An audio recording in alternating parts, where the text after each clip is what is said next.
Hi hello வணக்கம். Welcome to என்ன match இது. இப்போ நம்ம என்ன பார்க்க போகிறோம் அப்படின்னு பார்த்தோம்னா, நேற்று நடந்த ஃபஸ்ட் மேட்சோட ரிவ்யூ பார்க்க போகிறோம். RCB versus DC in Chinnaswamy stadium. DC versus RCB ரெண்டுமே நல்ல ஒரு பேட்டிங் ஃப்ரெண்ட்லி டீமு. ஸோ அந்த பிச்சுமே நல்ல ஃப்ளாட் ட்ராக்காக தான் இருக்கும். அரௌண்ட் 200+ ஈஸியாக சேஸ் பண்ணலாம் அப்படின்ற மாதிரி, அதாவது போஸ்ட் பண்ணலாம் சேஸ் பண்ணலாம் அப்படின்ற மாதிரி தான் இருந்துச்சு. பட் ஆனால் அங்கே நடந்தது என்னமோ அப்படியே டோட்டலாக டிஃப்ரெண்ட்டாக இருந்துச்சு.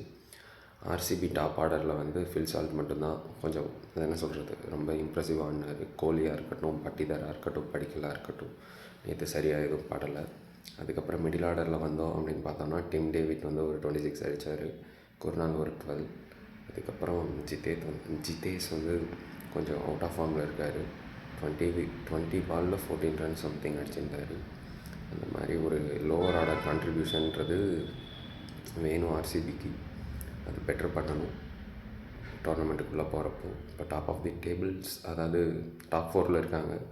அது ஒரு கன்சர்னாக தெரியாது. ஒரு வேளை கண்டினியூஸாக இந்த இஷ்யூ வந்துச்சு அப்படின்னா அவங்களுக்கு கொஞ்சம் இஷ்யூவாக தான் இருக்கும். அதை மாற்றிக்கணும் அவங்க.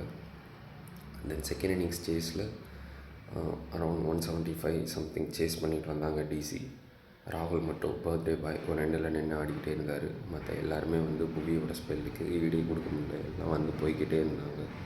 அதுக்கப்புறம் David Miller, Stubbs and Axar 3 பேர் சேர்ந்து இந்த மேட்சை ஃபினிஷ் பண்ணி கொடுத்துட்டாங்க. ஸோ இப்போது டிசி 6 பாயிண்ட்டுக்கு மூவ் ஆகிட்டாங்க. பார்ப்போம். தேங்க்யூ ஃபார் வாட்சிங். லைக் பண்ணுங்கள், ஷேர் பண்ணுங்கள், கமெண்ட் பண்ணுங்கள். ஓகே, பாய்.